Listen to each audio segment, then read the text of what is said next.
तो मुफस्सिरीन ने इस सूरह मुबारक के बारे में फरमाया है कि अगर अल्लाह ताला सिर्फ इस एक सूरत को नाज़िल कर देता, 114 सूरतों में से सिर्फ एक को नाज़िल करता, 113 नाज़िल ना भी करता, तो इंसान की कामयाबी के लिए इसके अंदर जो 4 असूल बताए गए हैं वही काफ़ी शाफी है।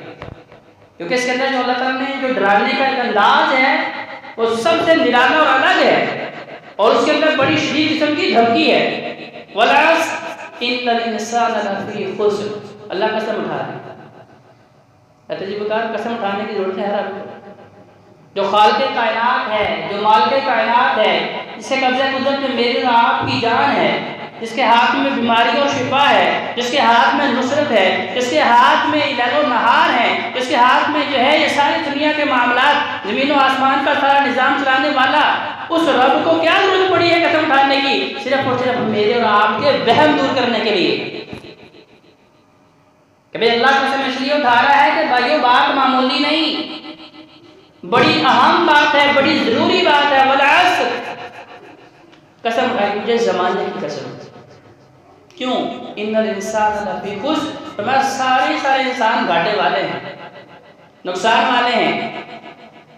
कौन बचेंगे से? इल्लल्लज़ीना आमनू व अमिलुस सालिहात, जो 4 काम कर लेंगे खसारे से सिर्फ वही बचेंगे। अब इसमें देखें किसी कुंबे कबीले की बात नहीं की, किसी कौम की बात नहीं की, किसी इलाके की बात नहीं की, किसी जुबान बोलने वाले की बात नहीं की।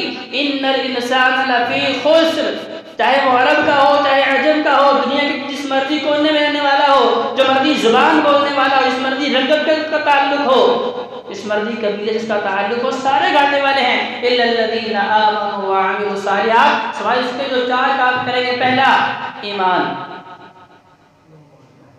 अगर ईमान है उसके बाद व अमिलुस सालिहात, फिर नेक काम करने हैं। वतवासौ बिल हक, और फिर सब ने, सारे मुसलमानों ने, सिर्फ ये नहीं कि हम चंद लोगों को मुख्तस कर दें कि बस वही दीन का काम करते हैं, लोगों को दावत देते रहे, नहीं। साबका कौमों ने ये किया था काम, यहूद और नसारा ने।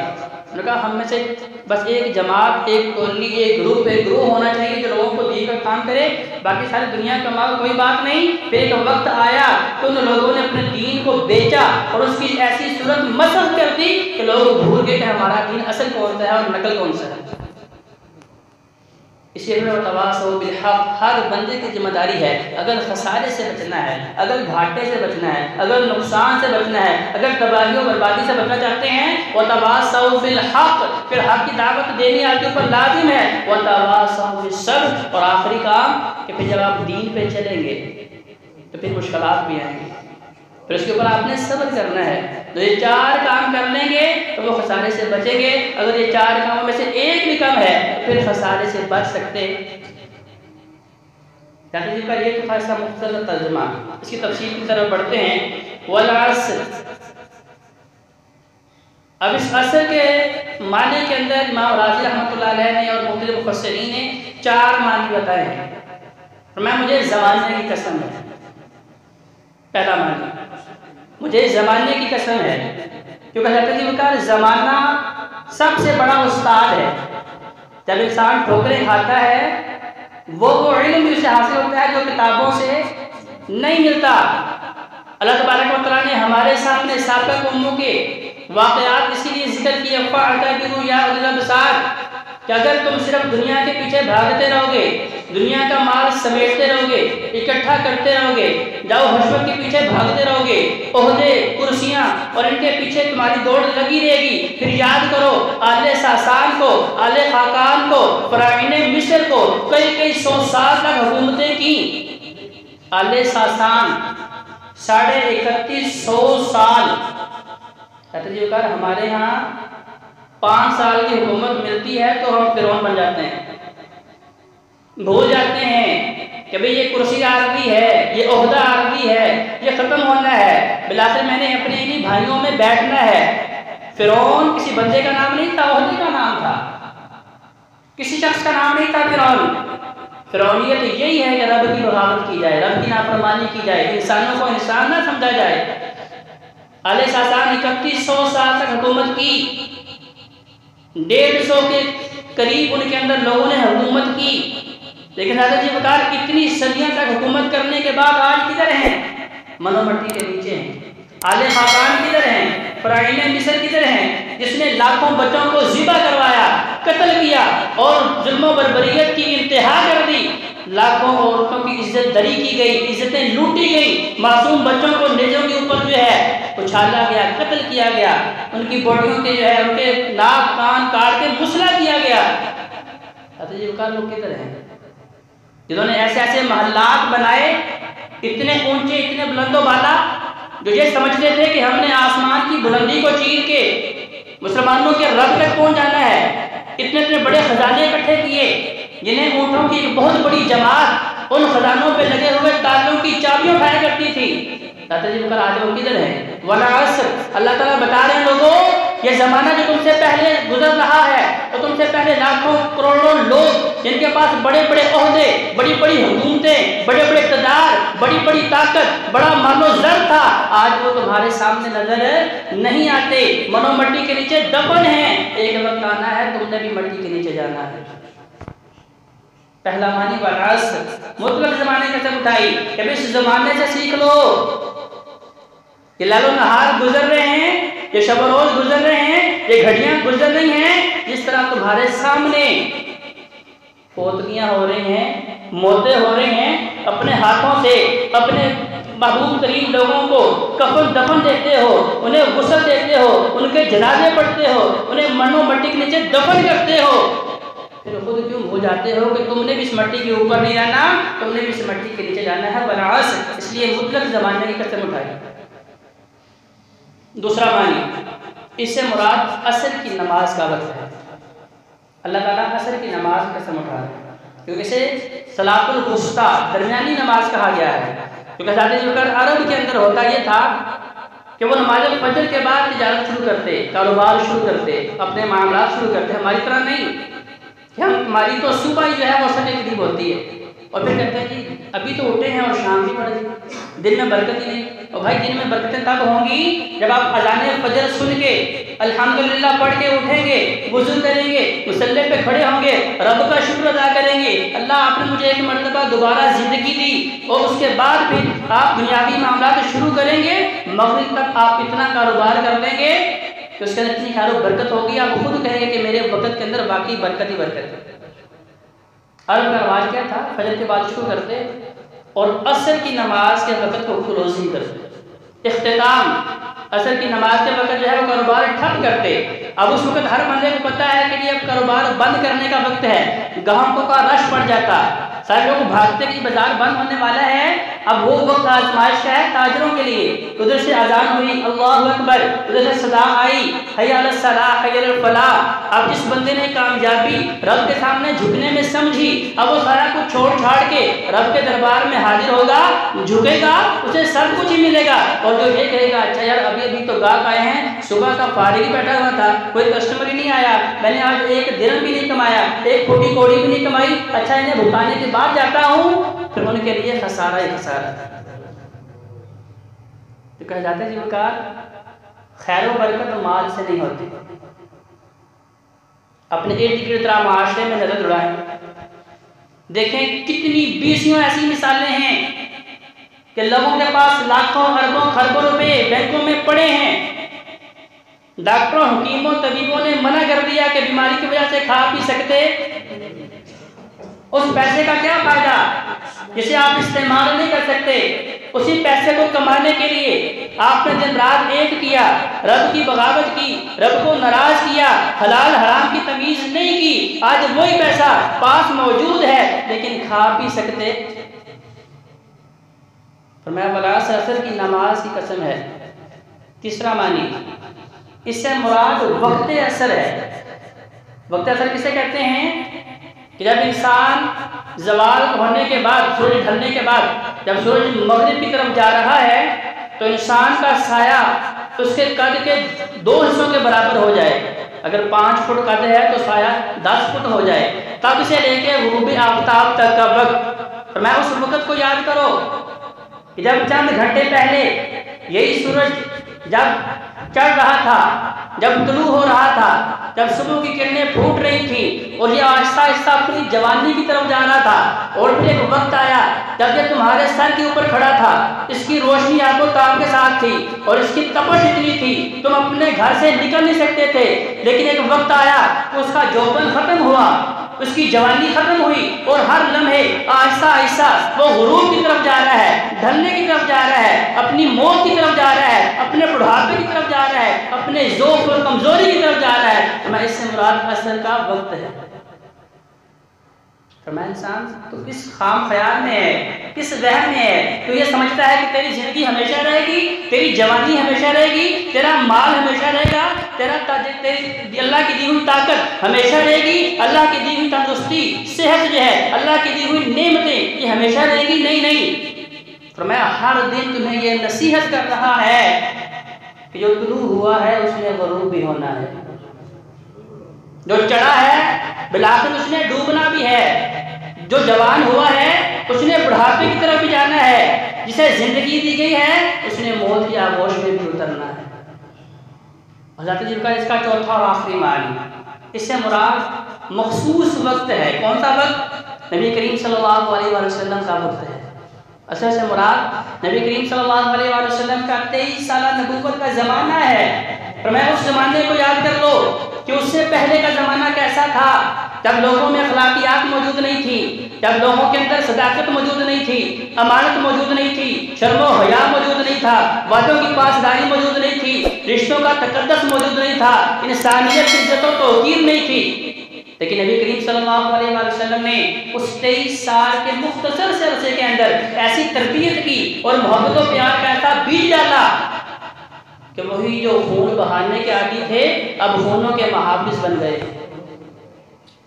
जो लोगों का माल लूटना फखरिया काम समझते थे अब लोगों के माल के मुहाफिज बन गए हैं। जो औरतों की इज्जतें दरी किया करते थे अब उनकी जो है मुहाफिज बन गए हैं। और मैं उस जमाने की कसम है जो खैरुल कुरूनी करनी, नबी करीम सल्लल्लाहु अलैहि वसल्लम ने कसम उठा के क्या कहा था कि सबसे बेहतरीन जमाना मेरा है।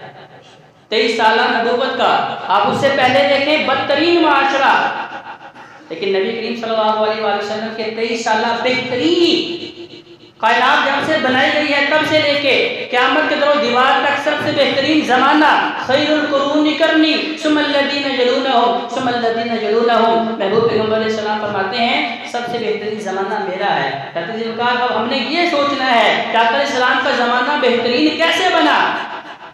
उन्होंने रब के कलाम को और महबूब पैगम्बर अलैहि सलाम के फरमान को ओढ़ना बिछोना बनाया।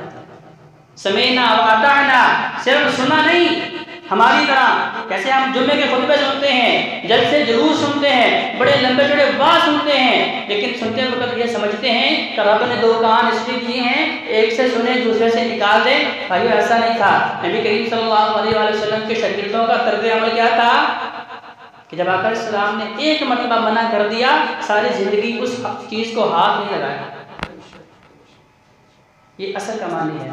इल्लल्लज़ीना आमनू, मैं वो लोग जो ईमान लाए सिर्फ वही घाटे से बचेंगे। भाइयों ईमान क्या है? इक़रार बिल लिसान, 3 चीज़ें ईमान के अंदर शामिल हैं। सबसे पहले ज़ुबान से इक़रार करना।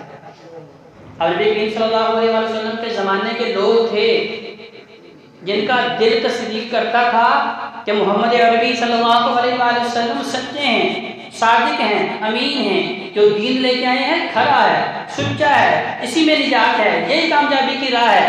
लेकिन सिर्फ जुबान से करार नहीं किया तो उन्हें जन्नत नहीं मिलेगी। सबसे पहला काम है इक़रार बिल लिसान। सबसे पहले अपनी जुबान को शिर्क की गलाज़तों से पाक करना है। अशहदु अल्ला इलाहा इल्लल्लाह व अशहदु अन्ना मुहम्मदन रसूलुल्लाह, ये इक़रार करना है। व तस्दीकुम बिल क़ल्ब, जब जुबान ने इस नारे को अपनी जुबान पे ले आए, इसका इक़रार कर लिया, अहद व पैमान कर लिया, फिर दिल तस्दीक करे कि वाकई ही रब के अलावा कोई इलाह नहीं, रब के अलावा कोई मुश्किल कुशा नहीं, रब के अलावा कोई हाजत रवा नहीं, रब के अलावा कोई शिफा देने वाला नहीं, रब के अलावा कोई रिस्क देने वाला नहीं, रब के अलावा कोई बेटे देने वाला नहीं। दिल इस बात की तस्दीक करे, रब के ऊपर भरोसा हो कि मेरा रब सब कुछ करने के ऊपर कादिर है। और तीसरा ईमान का स्तर क्या है? वअमल बिल जवारिह, जब जुबान ने तस्दीक भी कर ली, दिल ने तस्दीक कर ली, अब पूरे के पूरे बदन को उस दीन के मुताबिक खपाना है। अपनी सारी ताकतें, अपनी सारी कुव्वतें उस दीन के मुताबिक ढालनी है, उस सारे के सारे दीन इस्लाम को अपने ऊपर नाफिज करना है, इसका नाम ईमान है। उससे अगला स्टेप वामिलुस सालिहात।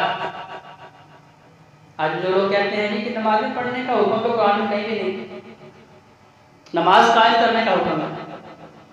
भाई ये शैतानी वसवसा है,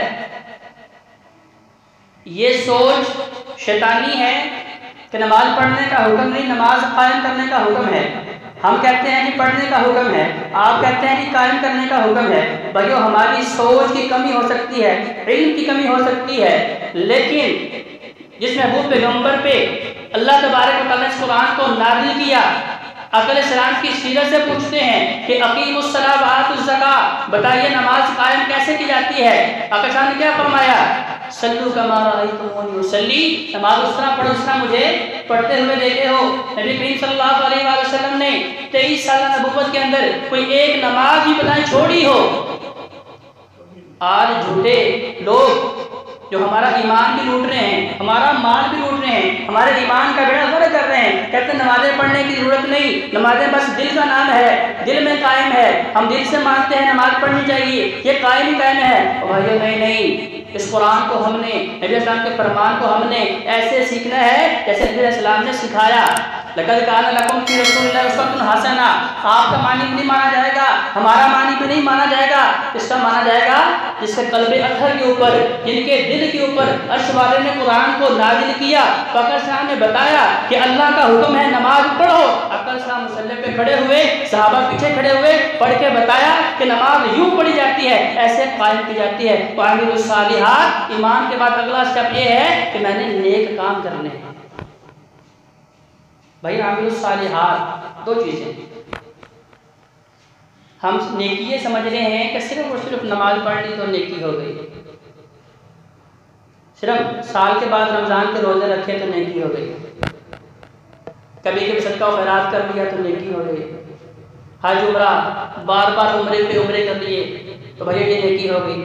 भाई ये भी नेकी है, लेकिन इससे भी बड़ी नेकी, लन तनालुल बिर्रा हत्ता तुनफ़िक़ू मिम्मा तुहिब्बून, इससे भी बड़ी नेकी, जैसे अल्लाह तबारक व तआला कुरान में बता रहे हैं कि अपने मुसलमान बहन भाइयों के हुकूक पूरे करो, ये सबसे बड़ी नेकी है।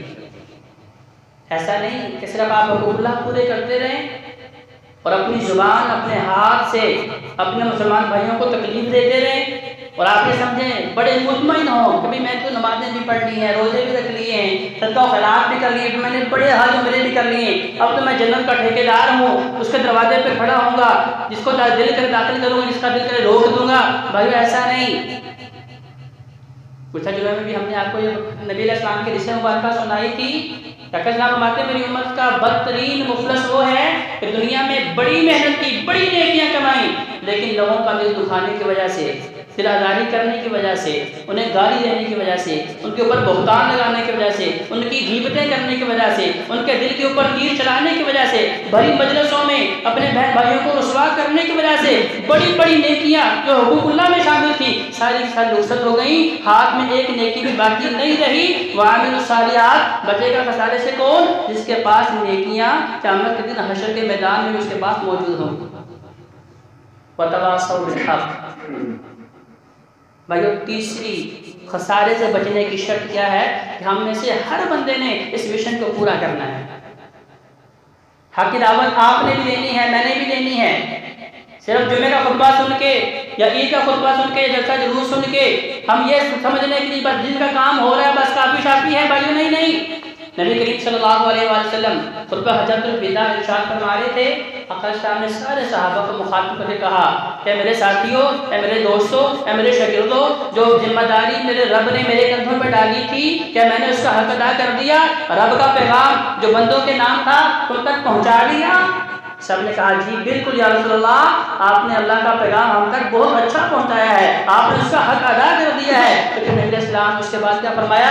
बल्लिगू अन्नी वलो आया। अगर आपके पास एक आयत का इल्म है, आपके पास नबी करीम सल्लल्लाहु अलैहि वसल्लम की एक हदीस का इल्म है, आपके ऊपर लाजिम है, फर्ज है कि आप उसे आगे पहुंचाएं। वतवासौ बिल हक़, हक की दावत देना हर मुसलमान मर्द और औरत के ऊपर लाजिम है। बनी इसराइल ने इस खूबी को, इस जिम्मेदारी को छोड़ा था, तो फिर अल्लाह तबारक व तआला उनके ऊपर अज़ाब मुसल्लत किए।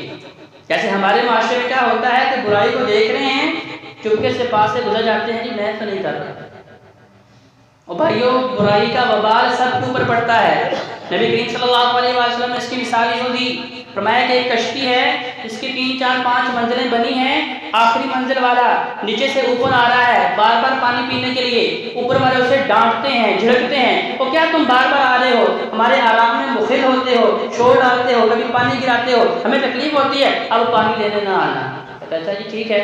अब क्योंकि कश्ती का सफ़र, समुद्री सफ़र जो है वो कई महीनों पे हुआ करता था, अब पानी तो पीना है, नहीं पीते तो मरते हैं। अब उसने क्या किया, हथौड़ी पकड़ी, कुल्हाड़ा पकड़ा, नीचे सुराख करना शुरू कर दिया कि नीचे समुद्र का पानी निकाल के पी लेता हूँ।